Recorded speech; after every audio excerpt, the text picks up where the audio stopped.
I am a proud Mexican woman. My mother is Mexican, her mother is Mexican. I'm pretty sure her mother was also Mexican, and it keeps going on like that until Pangea, I guess. So I love my mom because she's very logical. She's a very logical woman. She works in HR, you guys. She is very logical, and she talks through issues. I actually call her the Michael Corleone because she doesn't get mad at us. She yells. She pulls us in close and logically explains to us about what we did wrong and about how we've wronged her and how we're never going to make that same mistake again, and then sends us on our way. So we have a really awkward moment of is she mad at me? Is she still watching me? Still afterwards. So this is the kind of woman that I grew up with. She's very polite but very logical. And I always grew up thinking, oh my gosh, my mom, she is the most down-to-earth person. She believes in science and she believes in right and wrong, and she has these pillars of morality that I don't comprehend. Except for in a few instances. My mom is very superstitious.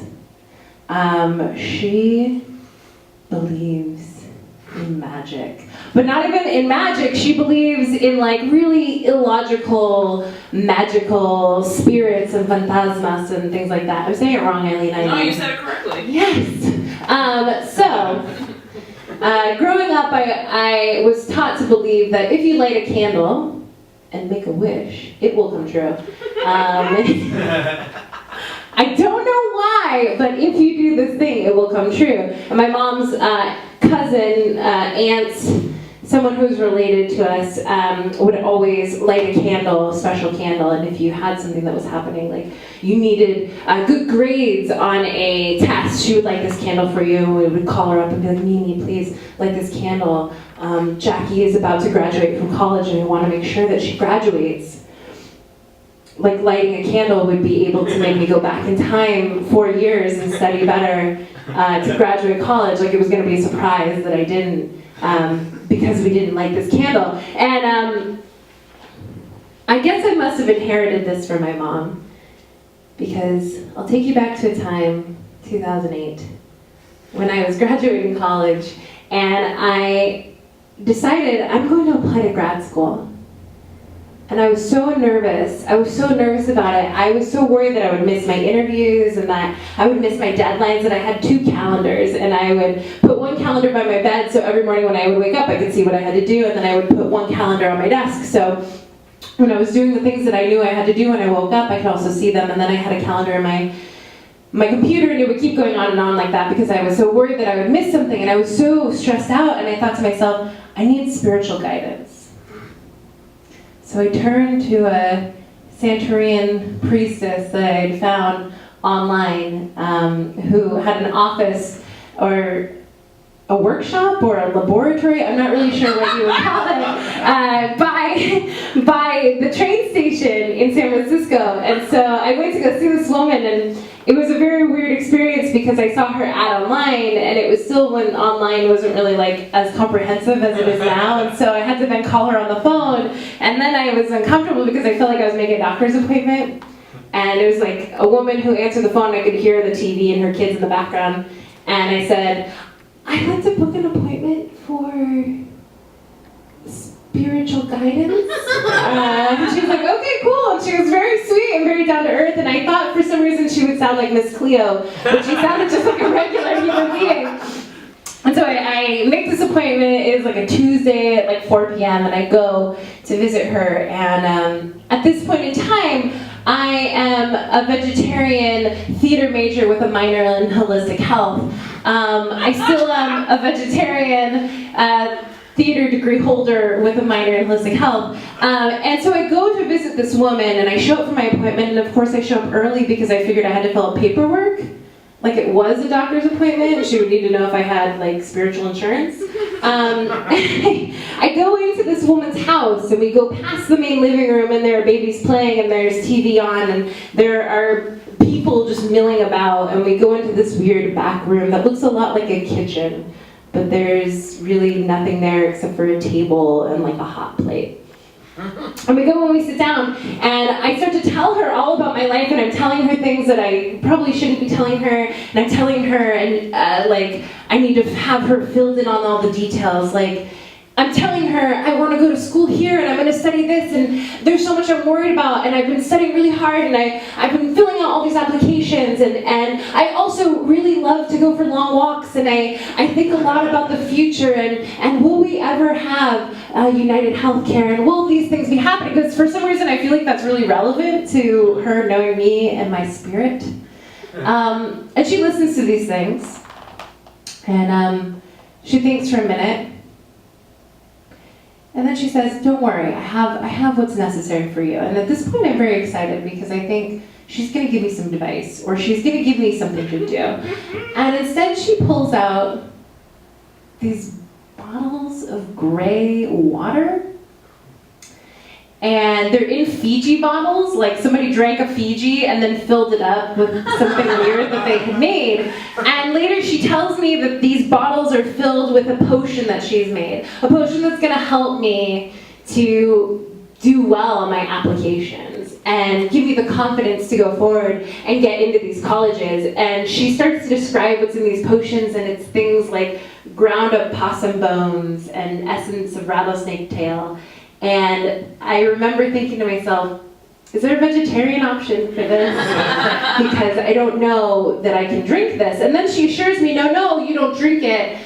Essentially what you do is you pour it on yourself while you're in the shower. And then I ask her, well, do I do it all at once? Like 3 bottles on myself while I'm in the shower? And she says, no, you spread it out over a week's period of time. So I think, okay, I'll go along with this. It's not weird. A potion, it's kind of like The Secret. Like if you think about it enough while you're making this thing, then obviously when you pour it on yourself, that thing will come true. And then she tells me there's more to what I have to do to get into grad school, because apparently grad school is very hard to get into and you need a lot of spiritual guidance. So she tells me she has to go to buy a chicken, and then she's going to put a chicken, or the chicken that she purchases, inside of a brown paper bag. And she's going to close up that paper bag and put it on the train tracks, and the train's going to run over the chicken, and then she's going to take the chicken's blood and make some sort of paste out of it. But at this point I kind of thought that was a really bad idea, because I figured the possum might have already died of natural causes, but I wasn't going to have a hand in killing the chicken, also in a really weird and terrifying way, and possibly causing someone to have a delay on their way to work. So I told her I wasn't able to do that one. But then she told me she had a better idea. She said, you're going to rent a car. And I told her I already had a car, so this was great. And she said, you're going to get the biggest melon that you can find. Now, it seemed a little out of season because it was fall, but I thought to myself I could find probably a pretty big melon at that point in time. And she told me I would take that melon and I would take the sharpest knife in my kitchen. I was in college at the time, so it was a pretty small knife. And she told me I would drive my car out to Half Moon Bay, which is about 2 hours away. And I would cut this melon in half, and I would wade out into the water, a place with no waves. I don't think the waves thing was a big deal. I think she was more worried that I couldn't swim and that I might get sucked out to sea. And I would say a prayer to Yemaya, the goddess of the ocean, and I would set these melons adrift. And I would just tell her what I wanted, I'd tell her what I needed, and she would take these melons as a offering. And I thought to myself, and I said, I could possibly put that into my schedule, but I still needed something else. And so she pulled out of her pocket a small wooden cross and a string of beads, and she gave them to me, and she said, always keep these with you. These are going to really help you in the future. And so then I was like, okay, I got it. These are my Tillmans. I'm going to do all of these things. We're going to take care of this. We're going to do this. There's a vegetarian option. I can put these melons out into the ocean, and I can take all these things, and I can think about them, and it's really going to work. And I paid her $43, and I remember because it was a very weird amount. And at first I thought about writing her a check, but then I thought it'd be a little bit strange to give a woman a piece of paper after she's guided your spirit. So cash was probably a better option. And then I wasn't quite sure if I should tip her because, well, how much do you tip for spiritual guidance? So I just gave her $10. And I left. And later on I took a bath and poured possum on myself. and it was really cold because it had been in the fridge because I didn't want it to go bad and lose its magical essence. And that happened 2 more times. And there was always a fun story when someone opened my fridge and saw these really gross things inside. But nothing ever happened. I never got into grad school. I actually applied 3 times, 3 years in a row, and I never got in. And I still carry around that little cross and those beads in my purse. But I think it's more just a reminder that it's still okay to believe in really magical and fanciful things, even if they aren't going to come true, because why not? Right? Yeah. We don't know the logical reason why not. True. What's the worst that can happen? It can come true, right?